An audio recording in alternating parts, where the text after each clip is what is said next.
Ma femme a essayé d'envoyer un message à ses amis dans lequel elle me traitait de simple portefeuille portant une alliance. Sauf qu'elle me l'a envoyé à moi par erreur. Je n'ai ni crié ni supplié, j'ai répondu, alors ferme le compte, j'ai fait mes valises et j'ai appelé un avocat pour divorcer. Je m'appelle Brennan. Je suis un homme de 34 ans vivant dans une petite maison de ville en location à l'extérieur de Columbus, en Ohio, où la plupart des soirs de semaine sont si calmes que l'on peut entendre la porte de garage du voisin à 2 maisons de distance. Je travaille comme technicien commercial en CVC, ce qui signifie que mes journées commencent généralement avant le lever du soleil et se terminent avec mes mains sentant le métal, la poussière et le café bon marché de station-service. J'avais été marié à Sailor pendant 6 ans. Pendant la majeure partie de ce temps, je pensais que nous traversions simplement une de ces saisons difficiles de la vie d'adulte où les factures, le stress et la routine rendent les gens un peu plus froids qu'ils ne l'étaient. Je n'arrêtais pas de me dire que le mariage était une question de patience. Ce que je ne comprenais pas, c'est que la patience peut se transformer en permission lorsque la mauvaise personne se rend compte que vous continuerez à lui pardonner. Ce jeudi-là avait commencé comme la plupart de mes pires journées de travail. J'ai quitté la maison à 5h12 du matin avec 2 chemises de travail de rechange pliées derrière le siège du conducteur, une glacière avec des pains de glace qui commençaient déjà à suer, et un café de station-service qui avait un goût de brûlé avant même que j'arrive sur l'autoroute. C'était la fin de l'hiver en Ohio, cette période grise où la pluie semble assez froide pour être personnelle. À midi, j'étais monté sur 3 toits, j'avais rampé derrière un compresseur qui aurait dû être remplacé 5 ans plus tôt, et j'avais mangé une barre protéinée assis de travers dans ma camionnette parce que le siège passager était plein de factures et de pièces. À 18h, mes mains étaient à vif, mon dos était tendu, et tout ce que je voulais, c'était rentrer à la maison, prendre une douche chaude, manger ce qu'il y avait dans le frigo, et m'asseoir pendant 10 minutes sans que personne ne me demande pourquoi j'avais l'air fatigué. J'étais garé derrière un centre commercial à Reynoldsburg, en train de remplir les dernières notes de service sur ma tablette quand mon téléphone s'est allumé sur la console centrale. Mon protecteur d'écran avait une fissure qui partait du coin supérieur jusqu'au milieu. Donc, au début, l'aperçu du message semblait coupé en 2. Puis je l'ai lu, ça, il est juste un portefeuille avec une alliance. Je dois le garder calme jusqu'à ce que je trouve comment partir sans perdre mon style de vie. J'ai fixé les mots si longtemps que l'écran de la tablette est devenu noir sur mes genoux. Au début, mon cerveau a fait ce truc stupide où il essaie de vous protéger de ce qui est juste devant vous. J'ai pensé qu'elle citait peut-être quelqu'un. Peut-être que cela concernait quelqu'un d'autre. Peut-être qu'il y avait un contexte. Puis le deuxième message est arrivé. Sailor, s'il se fâche, c'est encore mieux. J'ai besoin de prouver qu'il est instable. La camionnette semblait très silencieuse. Dehors, les voitures crissaient sur la chaussée mouillée. Un sac d'épicerie a roulé sur le parking et s'est coincé sous le pneu de quelqu'un. Mes mains étaient encore sales du travail, noires autour des ongles, et il y avait une légère odeur de vieux café provenant du porte-gobelet. Je ne l'ai pas appelé. Je n'ai pas tapé un paragraphe. J'ai pris des captures d'écran des 2 messages. Puis je me les suis envoyés par courriel. Puis je les ai sauvegardés dans un dossier de mon lecteur en nuage parce que mon père m'avait inculqué une leçon quand j'étais jeune. Les sentiments comptent, mais les archives vous protègent. J'ai attendu. Moins d'1 minute plus tard, mon téléphone a commencé à vibrer. Sailor appelait. Puis encore, puis encore. J'ai regardé son nom clignoter sur l'écran fissuré. Et pour la première fois depuis des années, je n'ai pas ressenti le vieux réflexe de devoir arranger son humeur, quelle qu'elle soit. Les textos ont commencé à arriver rapidement. Brennan, ce n'était pas pour toi. Je veux dire, c'est mal sorti. C'était une blague.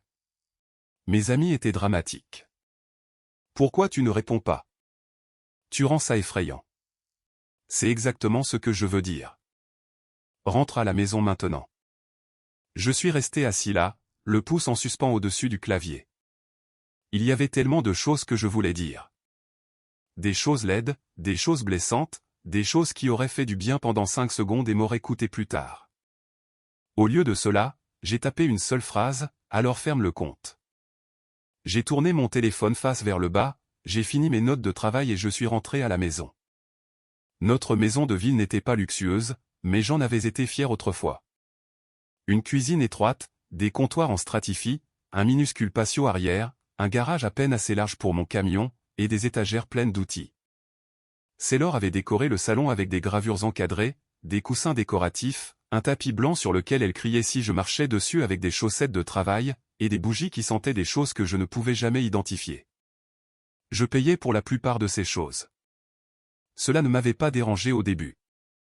Sailor travaillait dans le marketing dans une entreprise de fournitures dentaires, et elle gagnait bien sa vie, mais elle disait toujours que son travail l'épuisait d'une manière que je ne pouvais pas comprendre. Je la croyais, alors quand le loyer arrivait, je couvrais la plus grande partie.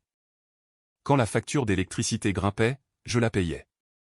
Quand son assurance auto augmentait, je m'en occupais. L'épicerie, les abonnements de streaming, les factures de vétérinaire pour le chat qu'elle avait insisté pour adopter et dont elle s'occupait à peine, les soins dentaires d'urgence, les nouveaux pneus, les brunchs qui finissaient d'une manière ou d'une autre sur notre carte de crédit commune. Je me disais que c'était ça, le mariage, une équipe. Sauf qu'à un moment donné, cela a cessé de ressembler à un travail d'équipe et a commencé à ressembler au fait que j'étais l'équipe et qu'elle était la personne qui critiquait l'uniforme.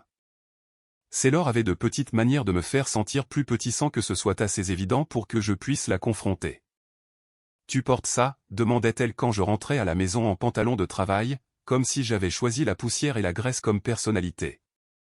Ou, j'aimerais juste que tu veuilles plus de la vie, tout en faisant défiler des photos de gens que nous ne connaissions pas prenant des vacances que nous ne pouvions pas nous permettre.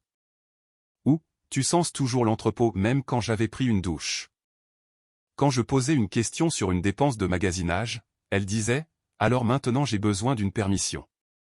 Quand je mentionnais que le thermostat était réglé sur 76 alors que nous essayions tous les deux d'économiser de l'argent, elle levait les yeux au ciel et disait, tu es obsédé par le contrôle de chaque petite chose. Le mot contrôlant avait commencé à apparaître de plus en plus.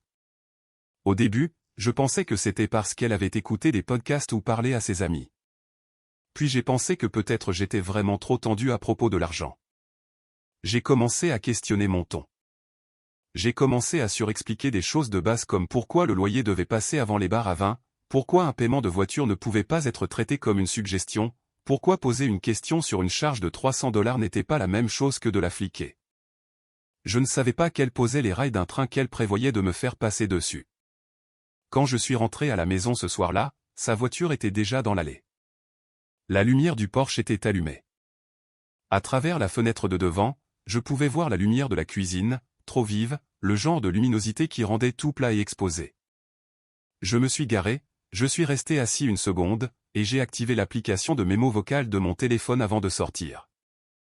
Je l'ai mise dans la poche de ma veste, non pas parce que je voulais la piéger, mais parce que j'ai réalisé qu'elle avait déjà essayé de me piéger. Quand je suis entré, le lave-vaisselle tournait. Le thermostat était réglé sur 75. Un reçu de Crogé était posé sur le comptoir à côté d'un verre de vin blanc à moitié vide et d'une pile de factures non ouvertes. Sailor se tenait près de l'évier, son téléphone serré dans sa main. Elle avait troqué ses vêtements de travail pour des leggings et un sweatshirt surdimensionné, et son visage avait cet air tendu et soigné qu'elle prenait quand elle voulait paraître blessée avant que quiconque ne l'ait accusée de quoi que ce soit. « Tu as sérieusement ignoré tous mes appels, dit-elle. J'ai fermé la porte derrière moi. Je conduisais. Ça ne t'a pas empêché d'envoyer cette réponse méchante. Je l'ai regardé. Tu m'as appelé un portefeuille avec une alliance. Sa bouche s'est ouverte, puis s'est refermée. Elle a secoué la tête comme si elle était déçue que je l'ai remarqué. Tu déformes mes mots. Ils étaient tapés assez clairement. C'était une blague, Brennan. Le deuxième message aussi. Elle a détourné le regard une seconde, juste une. J'ai vu la panique traverser son visage. Pas de la culpabilité, de la panique. Puis elle s'est reprise. Tu ne comprends pas comment les femmes se parlent entre elles. Nous exagérons. Karen se plaignait de son petit ami et je me suis juste jointe à elle. Tu en fais toute une histoire parce que tu as toujours besoin d'être la victime. J'ai laissé le silence s'installer. Cela la dérangeait plus que des cris ne l'auraient fait. Elle a croisé les bras. Dis quelque chose. Je vais faire un sac. Son expression a changé rapidement. Non, tu ne le feras pas. Si, je le ferai. Tu abandonnes le mariage maintenant. Pour une blague. Je suis passé devant elle en direction des escaliers. Elle m'a suivi de si près que je pouvais entendre sa respiration. Tu prouves ce que je dis, dit-elle. C'est ce que tu fais. Tu te renfermes. Tu me punis avec le silence. Tu me fais sentir en danger d'avoir des émotions. Je me suis arrêté à mi-chemin des escaliers et je me suis retourné. Ma voix m'a surpris par son calme. Je ne te donne pas la réaction que tu as commandée. Son visage s'est durci. Qu'est-ce que ça veut dire? Ça veut dire que j'ai lu les deux messages. Pendant un moment, les seuls bruits étaient le lave-vaisselle et la pluie qui tapait contre la petite fenêtre au-dessus des escaliers. Puis elle a pleuré. Pas lentement, pas naturellement. C'est venu comme un interrupteur. Tu es si froid, dit-elle en pressant une main contre son visage. Tu ne te soucies même pas que je sois contrarié. Je suis allé dans la chambre. Cette pièce avait toujours semblé plus la sienne que la nôtre. Ces flacons de soins de la peau couvraient la commode. 3 paniers à linge se trouvaient le long du mur, un seul d'entre eux étant le mien. Il y avait des oreillers décoratifs sur le lit que je n'avais jamais compris et que j'avais cessé de déplacer parce qu'elles soupiraient toujours quand je les mettais au mauvais endroit. J'ai pris un sac de sport dans le placard et j'ai emballé des vêtements de travail, des jeans, des chaussettes, des médicaments, des chargeurs, mon vieux carnet et un dossier de l'étagère supérieure où je gardais des copies de documents importants. Sailor se tenait dans l'encadrement de la porte. « Tu es dramatique, dit-elle. » J'ai continué à faire mes bagages. « Tu vas regretter ça quand tu te calmeras. » J'ai fermé le sac. J'ai dit que c'était une blague. J'ai ramassé mes bottes de travail à côté de la commode. Sa voix s'est faite plus basse. « Personne ne va croire que tu es le calme si tu sors comme ça. » Cela m'a fait la regarder. Elle a réalisé qu'elle en avait trop dit. Je l'ai vue immédiatement. Alors, je n'ai rien dit. Je suis descendu, j'ai pris ma glacière sur le comptoir, j'ai pris ma clé de camion de rechange dans le tiroir et je me suis dirigé vers la porte. Elle s'est mise devant. « Brennan, ne sois pas stupide. Bouge, s'il te plaît. » Si poli, lança-t-elle. « C'est ton truc, n'est-ce pas? Agir calmement, pour que j'aie l'air folle. » J'ai regardé la porte, puis elle. « Je pars pour la nuit. Je communiquerai par écrit. » Elle a ri, mais c'était un rire tremblant.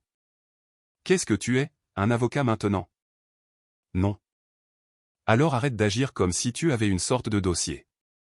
Cette phrase est restée avec moi tout le long du trajet jusqu'au motel. J'ai pris une chambre dans un endroit bon marché près de l'autoroute, le genre avec des néons qui bourdonnent et un distributeur automatique près de la machine à glace. La femme à la réception m'a donné une carte clé sans lever les yeux de son téléphone. Ma chambre sentait légèrement le spray de nettoyage et la vieille moquette. Je me suis assis sur le bord du lit, mon sac de sport à mes pieds, et j'ai rouvert les captures d'écran. Il est juste un portefeuille avec une alliance. S'il se fâche, c'est encore mieux. J'ai besoin de prouver qu'il est instable. Il y a des phrases qui font plus que vous blesser. Elles réorganisent les dernières années dans votre tête. Soudain, je me suis souvenu de Sailor demandant ce qui arriverait à nos comptes si l'un de nous voulait un jour de l'espace. Je me suis souvenu d'elle disant, « Ce n'est pas normal que les maris connaissent toutes les factures » après que j'ai demandé pourquoi notre carte commune avait une charge d'une boutique dont je n'avais jamais entendu parler. Je me suis souvenu qu'elle m'avait dit presque nonchalamment que son collègue Red disait que certains hommes utilisent l'argent pour que les femmes se sentent piégées. Je me suis souvenu de son amie Karen, étrangement silencieuse la dernière fois que nous avions tous dîné ensemble. Elle n'arrêtait pas de me regarder comme si elle voulait dire quelque chose, puis fixait son verre à la place. J'ai pris le bloc-notes du motel sur la table de nuit et j'ai utilisé le stylo de la réception pour commencer à écrire une chronologie. Pas des sentiments, des faits, des dates dont je pouvais me souvenir, des charges, des disputes, des commentaires. Les fois où Sailor avait utilisé le mot au contrôlant après que j'ai posé une question sur l'argent. Les fois où elle avait essayé de me faire me disputer devant d'autres personnes. À minuit, mon écriture était devenue brouillonne, et mon mal de tête dû au café s'était installé derrière mes yeux. J'avais 14 appels manqués de Sailor et 26 textos. Certains étaient des excuses, d'autres étaient en colère, certains étaient clairement écrits pour sonner comme des preuves. J'ai peur de ta froideur. Je ne peux pas croire que tu sois parti après que j'ai fait une seule erreur. S'il te plaît, ne reviens pas en colère. Tu sais comment est ton tempérament. Celui-là m'a presque fait rire, mais pas parce que c'était drôle. Je n'avais pas de tempérament. J'avais la mauvaise habitude d'encaisser les choses jusqu'à ce que je devienne silencieux. Vers 12h40, un nouveau message est arrivé d'un numéro que je connaissais mais qui ne m'envoyait presque jamais de texto. Karen, Brennan, ça va? Je l'ai fixé pendant un moment. Puis j'ai répondu, je suis en sécurité. Pourquoi? 3 points sont apparus, ont disparu, sont réapparus. Parce que c'est leur dit aux gens que tu lui as fait peur ce soir. Mon estomac s'est noué. J'ai tapé avec soin. Je ne l'ai pas menacé. Je suis parti. Je sais. 1 minute s'est écoulée.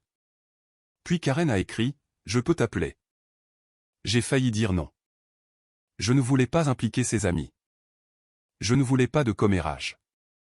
Je ne voulais pas devenir le sujet d'une conversation de bar à vin. Mais quelque chose dans son je sais semblait différent. Alors, je l'ai appelée. Elle a répondu à la deuxième sonnerie. Sa voix était basse, comme si elle était dans une autre pièce en essayant de ne réveiller personne. Brennan, dit-elle, je suis désolée. C'était la première fois que quelqu'un de proche de Sailor me disait ces mots d'une manière qui semblait réelle. Je me suis adossé contre la tête de lit du motel. Pourquoi? Pour avoir ri au début, dit-elle. Pour ne rien avoir dit plus tôt. Je n'arrêtais pas de me dire qu'elle se défoulait. Les gens disent des choses quand ils sont frustrés, tu sais, mais ces dernières semaines, c'est devenu différent. Je n'ai pas interrompu. Karen a pris une profonde inspiration. Elle a construit une histoire. Quelle histoire? Que tu es contrôlant, jaloux, financièrement abusif. Elle a prononcé la dernière partie avec précaution, comme si elle détestait le répéter. Elle a dit que tu surveilles tout ce qu'elle dépense, que tu l'isoles, que tu te mets en colère quand elle sort. Je me suis frotté le visage avec la main. Ma paume sentait encore faiblement le métal, peu importe combien de fois je l'avais lavé. Tu l'as cru? Je ne savais pas quoi croire au début, a admis Karen. Mais ensuite, elle disait ça, et 5 minutes plus tard, elle plaisantait sur le fait que tu payais le loyer et qu'elle n'allait pas abandonner le style de vie de la maison de ville pour un appartement moche. Elle se plaignait que tu étais contrôlant, puis demandait si nous pensions qu'elle pourrait obtenir une pension alimentaire temporaire si elle partait. La pièce semblait plus froide. Elle prépare le divorce, dis-je. Oui, murmura Karen, mais pas proprement. Ma poitrine s'est serrée. Qu'est-ce que ça veut dire? Karen est restée silencieuse assez longtemps pour que j'entende la glace tomber de la machine dans le couloir. Elle voulait que tu craques, dit-elle. Son mot, pas le mien. Elle a dit que si elle pouvait obtenir des captures d'écran de toi perdant le contrôle ou un enregistrement de toi en train de crier, les gens comprendraient enfin pourquoi elle devait partir. J'ai fermé les yeux. C'était ça. Le deuxième texto n'avait pas été un dérapage émotionnel. C'était une pièce d'un plan. Karen a dit, j'ai sauvegardé des captures d'écran. J'ai ouvert les yeux. Pourquoi? Parce que ça semblait mal, dit-elle. Et parce qu'elle a commencé à essayer de me faire confirmer des choses que je n'ai jamais vues. Elle disait, tu te souviens quand Brennan a agi bizarrement au dîner? Mais tu ne l'as pas fait. Tu étais juste silencieux. Elle voulait que nous remplissions les blancs. Quelques minutes plus tard, mon téléphone a commencé à recevoir des images. Des captures d'écran de discussions de groupe. Pas une, pas deux, plusieurs. C'est leur plaisantant sur le fait que j'étais fiable mais ennuyeux. C'est leur disant que j'étais utile tant que les factures continuaient d'être payées. C'est leur se plaignant que mon horaire de travail me faisait paraître noble alors qu'en réalité, je n'étais tout simplement pas intéressant. Puis pire, s'il élève la voix une seule fois, je l'enregistre. Les hommes comme lui détestent quand on n'a plus besoin d'eux. J'ai juste besoin qu'il montre ce côté-là. Red dit que je mérite quelqu'un avec de l'ambition. Brennan pétrait les plombs s'il voyait ses textos, lol. J'ai fixé le nom de Red plus longtemps que prévu. Ça faisait mal, mais pas de la manière dont les gens pourraient le penser. Je n'imaginais pas une grande romance. J'imaginais Sailor assise en face de moi au dîner, me demandant d'aller faire les courses tout en textant un autre homme sur à quel point j'étais ennuyeux. Karen parla doucement. Je ne pense pas que Red soit sérieux. Je pense qu'elle aime qu'il flirte avec elle. Est-ce qu'elle a triché, ai-je demandé. Je ne sais pas, dit-elle. Je ne vais pas prétendre quelque chose que je ne peux pas prouver. Mais elle l'a utilisé pour se sentir comme si elle avait des options. Elle l'a dit plus d'une fois. Je l'ai cru, Non pas parce que cela faisait paraître Sailor pire, mais parce que Karen refusait d'exagérer. Avant de raccrocher, elle a dit, « S'il te plaît, ne sois pas seul avec elle en ce moment. » Je ne le serai pas. Et Brennan? Oui. Elle a envoyé un message au groupe de discussion après ton départ. Elle a dit que ton silence était plus effrayant que des cris. Bien sûr, qu'elle l'a fait. Après l'appel, j'ai sauvegardé chaque capture d'écran par courriel, sur un stockage en nuage et sur une clé USB que je gardais dans mon sac de travail pour les manuels de service. Ensuite, j'ai texté un message à Sailor. Je suis en sécurité. Je ne discuterai pas du mariage par téléphone. S'il te plaît, communique par écrit ou par l'intermédiaire d'un avocat. Elle a répondu presque instantanément. Avocat? Waouh! Alors, c'est ce que tu es vraiment? Je n'ai pas répondu. Le lendemain matin, j'ai appelé Daxon. Daxon avait 38 ans, un technicien supérieur dans notre entreprise et le genre d'ami qui vous aiderait à déménager un réfrigérateur, mais vous traiterez aussi d'idiot si vous essayez de le porter seul. Il me disait depuis des années, de sa manière directe, que Sailor me traitait comme une compagnie de service public avec des jambes. J'avais l'habitude de la défendre. Ce matin-là, je ne l'ai pas fait. Il a répondu par « Tu es vivant ?» Ouais, on dirait que tu as dormi dans une boîte à outils. Motel. Il y a eu une pause. Que s'est-il passé? Je lui ai raconté la version épurée, les textos, le plan. Les captures d'écran de Karen. Sailor essayant de me faire paraître instable. Daxon n'a pas juré. Il a juste expiré fort par le nez. Ne sois pas seul avec elle, dit-il. C'est ce que Karen a dit. Karen a du bon sens. Écoute-la. J'ai besoin de récupérer d'autres affaires à la maison de ville. J'irai avec toi. Tu n'es pas obligé. Je n'ai pas demandé. Puis il a ajouté, et dit à la répartition de ne pas lui donner ton emploi du temps si elle appelle. Cela ne m'était même pas venu à l'esprit. J'ai donc appelé mon superviseur et j'ai fait simple. J'ai dit que je traversais une séparation, qu'il pourrait y avoir des tentatives de contacter le lieu de travail, et qu'aucune information personnelle ne devait être partagée. Je n'ai pas dénigré Sailor. Je n'ai pas expliqué les détails. J'ai juste protégé mon travail. Ensuite, j'ai cherché des avocats en droit de la famille près de Columbus et j'ai trouvé Marbel. Son bureau était dans un immeuble en briques avec des meubles pratiques, des murs beiges et une machine à café qui semblait plus vieille que moi. Pas d'énergie de salle d'audience dramatique, pas de grands discours, juste une réceptionniste, une pile de formulaires d'admission et une salle de conférence avec une table ronde qui avait des rayures près du bord. Marbel avait 36 ans, calme, vive et complètement indifférente au chaos émotionnel. Elle a écouté pendant que j'expliquais tout. Elle a posé des questions précises. Date, compte, conditions de bail, dette, revenus, qui payait quoi. S'il y avait des enfants, il n'y en avait pas. S'il y avait eu des menaces, non. Si j'avais répondu avec colère, non. Quand je lui ai montré les textos, elle les a lus sans changer d'expression. Quand je lui ai montré les captures d'écran de Karen, elle s'est légèrement penchée en arrière. Eh bien, dit-elle, c'est utile. C'est tout. Pas choquant, pas horrible, pas je suis vraiment désolé. Utile. Pour une raison quelconque, cela m'a aidé à respirer. Elle m'a dit, votre travail maintenant n'est pas de gagner une dispute. Votre travail est de créer un dossier propre. Vous communiquez par écrit. Vous ne l'insultez pas. Vous ne débattez pas des motifs. Vous n'allez pas à la résidence seul. Vous ne cachez pas les fonds matrimoniaux. Mais vous pouvez protéger votre salaire à l'avenir de manière légale. Nous séparons les faits des sentiments. J'ai hoché la tête comme un homme à qui on réapprend à marcher. Puis elle a dit quelque chose que j'ai noté plus tard. Une documentation calme est plus forte qu'une explication en colère. C'est devenu ma règle. Au cours des 2 semaines suivantes, je suis devenu ennuyeux de la manière la plus disciplinée possible. J'ai ouvert un compte courant personnel pour mes dépôts directs tout en gardant des registres des factures que je payais.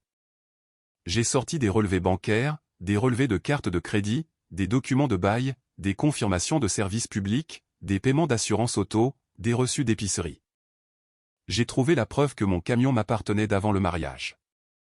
j'ai imprimé des courriels montrant à quelle fréquence Sailor me demandait de couvrir des dépenses, y compris des messages où elle me traitait de contrôlant quelques jours après m'avoir demandé de payer pour quelque chose. Un courriel s'est démarqué. Sailor m'avait transféré un devis de réparation de voiture avec « Peux-tu t'en occuper ? Je suis à sec jusqu'à la prochaine paie. » 3 jours plus tard, dans la discussion de groupe, elle a écrit « Il agit comme si payer des factures faisait de lui un héros. » C'est littéralement le strict minimum. Je suis resté assis au bureau du motel à regarder ces 2 messages côte à côte jusqu'à ce que la colère passe à travers moi et se transforme en quelque chose de plus froid. La clarté. Sailor a continué à texter. Au début, elle a essayé la douceur. Mon mari me manque. Pouvons-nous s'il te plaît parler comme des adultes? Tu laisses d'autres personnes te monter la tête. Puis elle a changé de ton. Tu me punis financièrement. Tu m'as laissé avec des factures. Tout le monde voit ce que tu fais. Puis sont venus les messages écrits pour un public. Je vous demande respectueusement d'arrêter de m'intimider avec le silence. Je ne me sens pas émotionnellement en sécurité lorsque vous refusez de discuter des questions ménagères. S'il vous plaît, ne venez pas à la maison en colère. J'ai tout transféré à Marbelle. Elle a répondu une fois, n'engagez pas de dialogue sur les caractérisations. Répondez uniquement à la logistique. C'est ce que j'ai fait. Je paierai ma part convenue du loyer pour ce mois. Je peux venir chercher mes affaires samedi à 10 h avec un témoin. Veuillez confirmer. Sailor a détesté ça. C'est pour ça que je ne peux pas te parler. Tu parles comme un robot. Est-ce que ça te plaît de me faire passer pour la méchante? J'ai failli répondre, tu as fait ça toute seule. Mais je l'ai gardé pour plus tard. Samedi, Daxon a conduit derrière moi jusqu'à la maison de ville. C'était étrange de voir ma propre maison comme un endroit où j'avais besoin d'une permission pour entrer. La clé du courrier commune était toujours sur mon porte-clés. Mes bottes de travail avaient laissé de légères marques sur le sol du garage. Une pile de mes vieux magazines de CVC était posée sur une étagère à côté de décorations de vacances que Sailor avait achetées avec ma carte et dont elle se plaignait que je n'aidais jamais à les installer correctement. Daxon se tenait dans le salon près de la porte d'entrée, les mains croisées devant lui. Il ne parlait que si on lui adressait la parole. Il ressemblait à un videur très fatigué dans le club le plus triste de l'Ohio. Sailor attendait de nouveau dans la cuisine. Cette fois, il n'y avait pas de verre de vin, juste un café qu'elle n'avait pas touché. « Tu as amené des renforts, dit-elle. »« J'ai amené un témoin. » Ses yeux se sont tournés vers Daxon. C'est humiliant. Il a haussé les épaules. « Bonjour. Je suis monté à l'étage pour prendre des vêtements, des documents, mes outils du placard du couloir et une boîte de vieilles photos de famille. » Sailor a suivi, mais est restée à plusieurs mètres en arrière. « Nous devons parler en privé, dit-elle. »« Non, Brennan.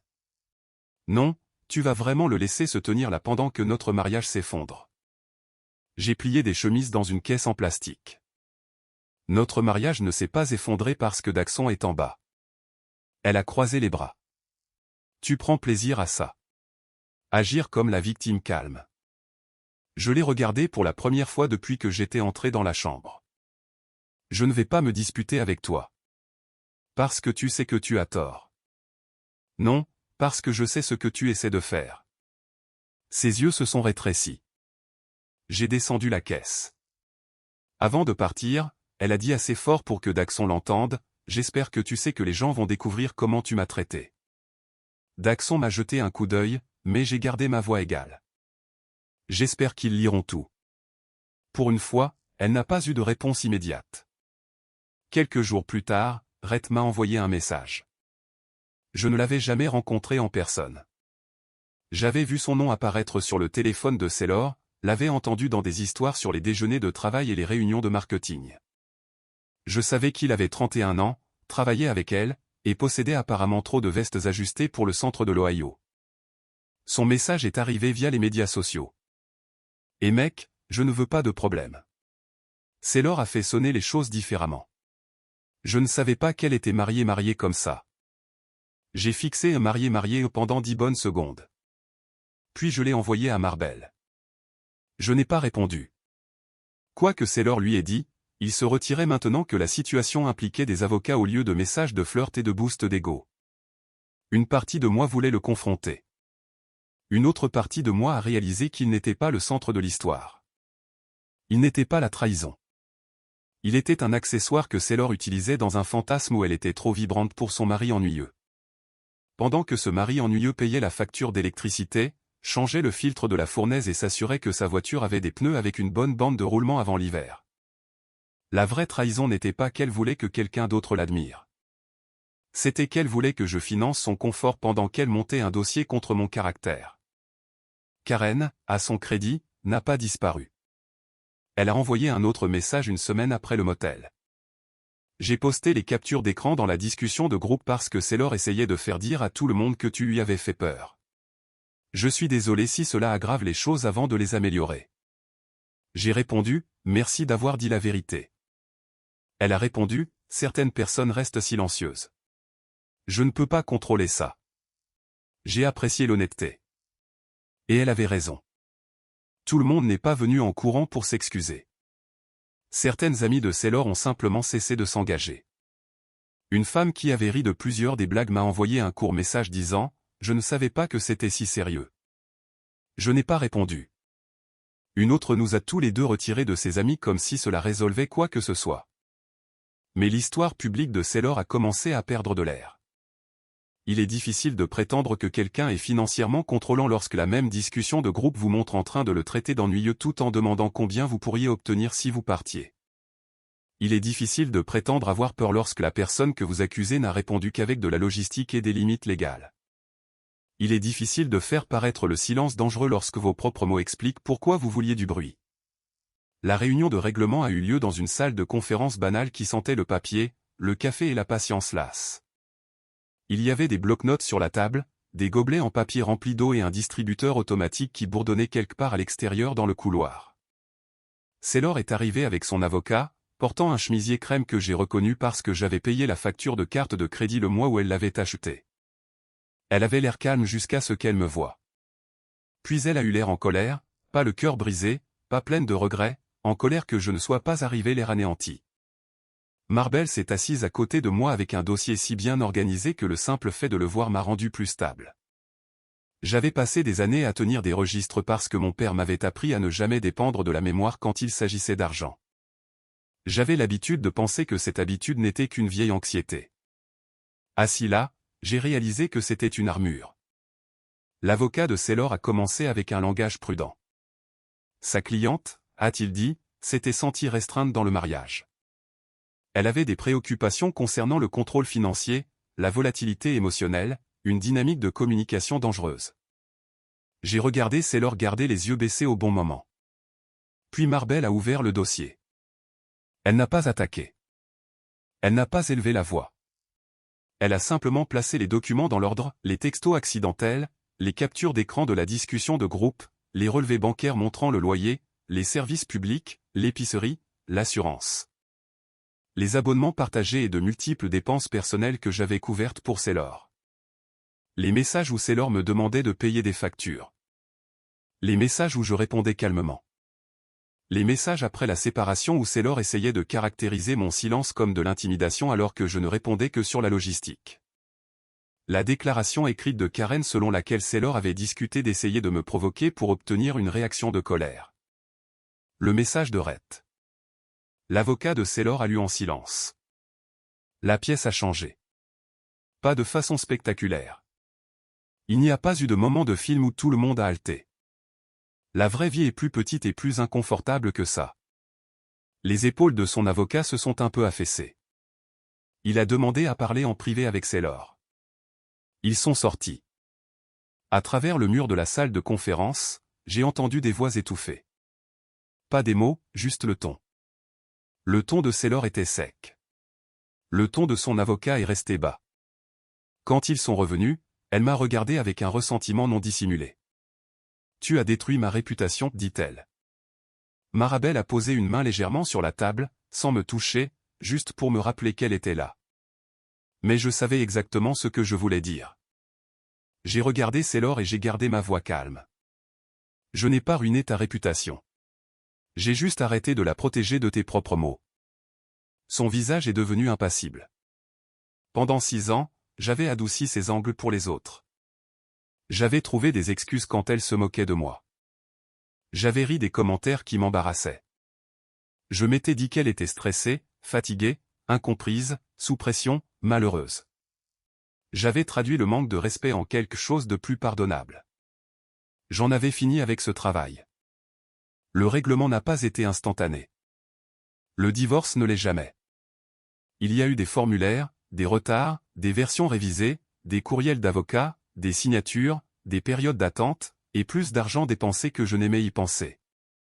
Mais la grande bataille pour laquelle Sailor s'était préparée n'a jamais eu lieu parce que la version de moi dont elle avait besoin ne s'est pas présentée. Je n'ai pas crié. Je n'ai pas envoyé de texto furieux à minuit. Je n'ai pas menacé Rhett. Je n'ai pas couru après l'approbation de ses amis. Je suis resté ennuyeux. L'ennui m'a sauvé. L'accord final était propre. Sailor a gardé sa dette personnelle. J'ai gardé mon camion, mes économies séparées et les outils que j'avais achetés avant et pendant le mariage. Il n'y a pas eu de pension alimentaire. Nous avons divisé le peu de biens communs qui valait la peine d'être divisé. Elle a dû couvrir ses propres frais de justice. La dernière fois que je l'ai vue en personne, nous signions des papiers dans une autre pièce banale avec une horloge qui faisait trop de bruit et un café qui avait le goût de carton. Elle ne m'a pas regardé quand elle a signé. Je pensais que je ressentirais du triomphe. Au lieu de cela, je me suis senti fatigué. Pas triste, exactement. Pas heureux non plus, juste fatigué d'une manière qui allait plus loin que le travail. Parce que la vérité, c'est que je l'avais aimée. Pas la version de la discussion de groupe, pas la femme dans la salle de conférence, mais la Sailor que je pensais avoir épousée. Celle qui s'asseyait avec moi sur le patio arrière en vieux sweatshirt et partageait des nouilles à emporter du carton.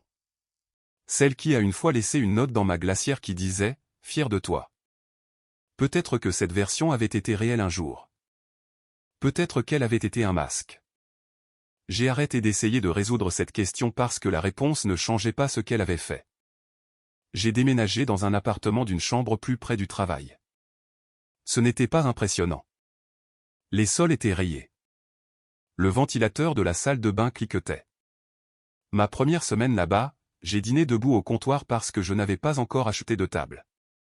J'avais 2 serviettes, une poêle, un matelas sur un cadre de base, et Internet qui a nécessité 3 appels téléphoniques pour être configuré. Mais quand je rentrais fatigué, personne ne se moquait de mon odeur. Quand je mettais mes bottes près de la porte, personne ne soupirait.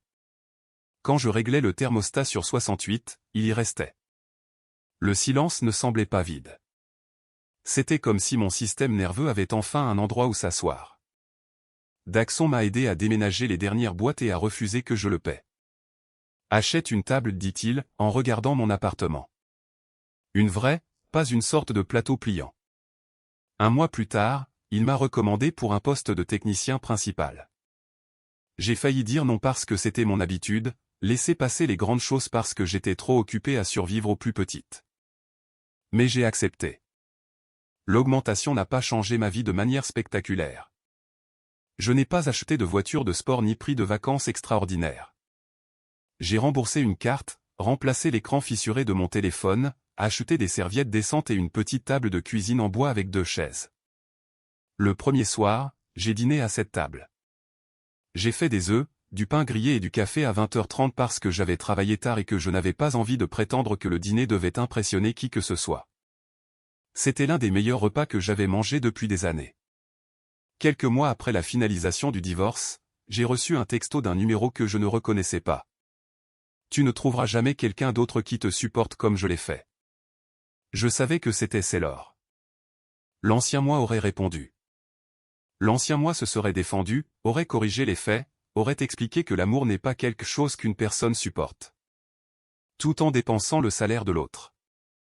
L'ancien moi aurait essayé de lui faire comprendre parce que je pensais autrefois que la clôture nécessitait que les 2 personnes soient d'accord sur la vérité. J'ai regardé le message assis à ma table de cuisine, mes bottes de travail près de la porte, ma glacière séchant dans l'évier, la pluie tapant doucement contre la fenêtre. Puis je l'ai supprimé. Pas de capture d'écran, pas de réponse, pas de discours final. Elle n'avait plus accès au compte. Cette nuit-là, j'ai mis mon réveil pour 5 heures, J'ai branché mon téléphone et je me suis couché dans un appartement qui n'était pas parfait, mais qui était le mien de toutes les manières qui comptaient. La vraie victoire n'était pas de regarder Sailor perdre des amis, de l'argent ou l'histoire qu'elle essayait de raconter. C'était de réaliser que je n'avais pas besoin de devenir bruyant pour prouver que j'avais été blessé. Je n'avais pas besoin de devenir cruel pour prouver qu'elle avait été cruelle la première. Je devais juste arrêter de financer une vie où l'amour ressemblait à une lente hémorragie et commencer à en construire une où la paix n'avait pas besoin de permission.